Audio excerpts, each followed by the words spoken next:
Hi Glow Squad, welcome back to the channel. My name is Judy Geruto, a certified skincare therapist and your skincare bestie. Today I thought it's best we speak a little bit about the melanin.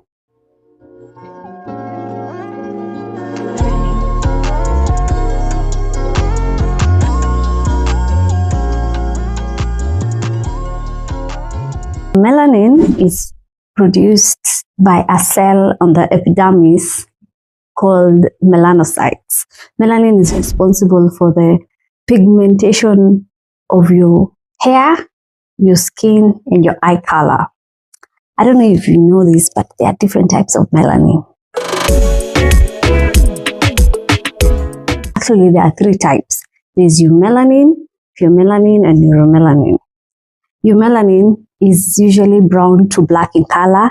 It's often found in people with darker skin and hair color and gives the most UV protection.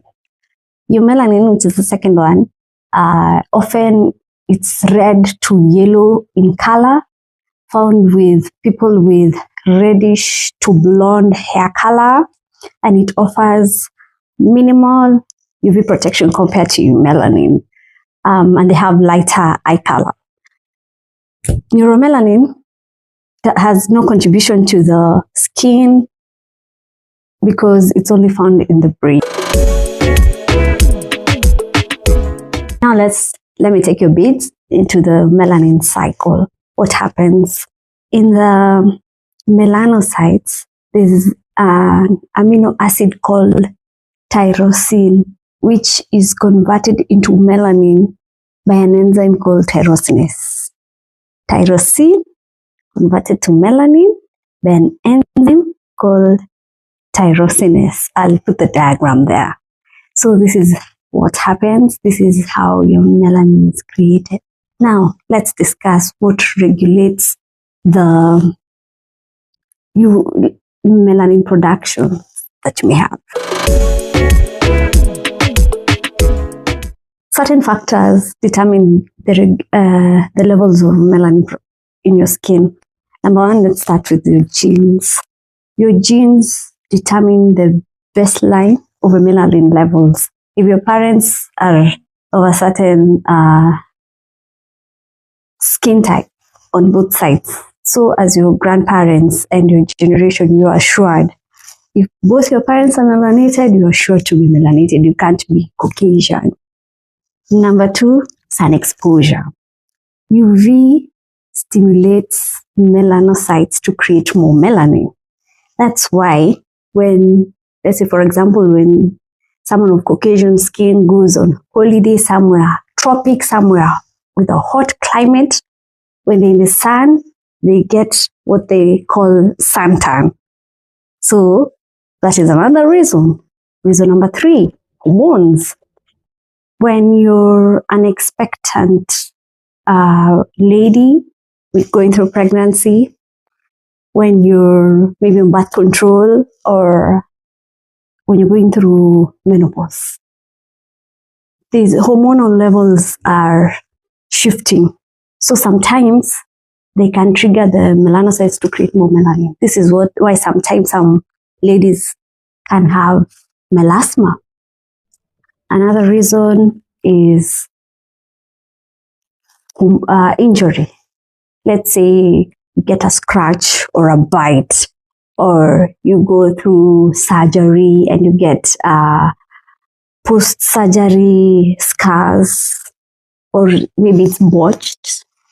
Those scars, why do those scars happen? Or maybe you have acne, you get acne scars.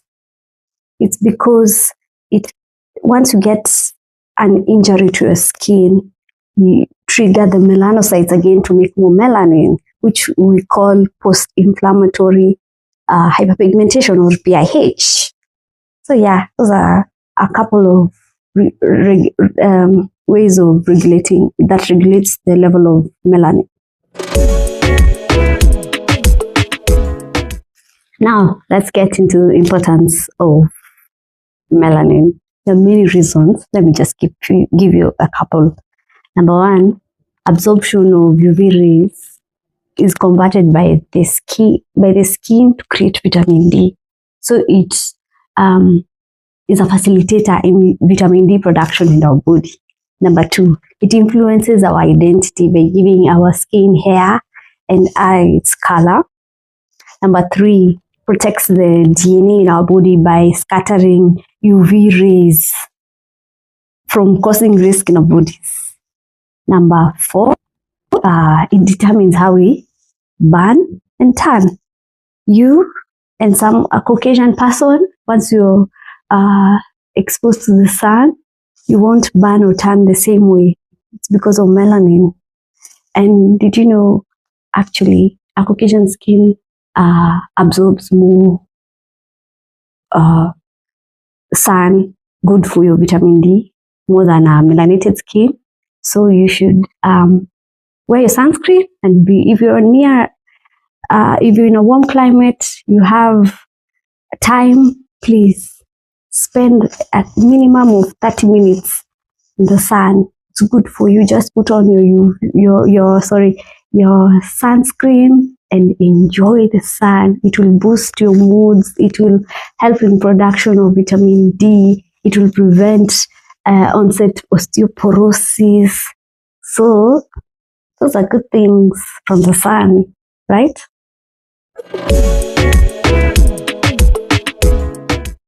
As I conclude, there's some disorders that are related to melanin. And one day, we'll sit and discuss them one by one in depth.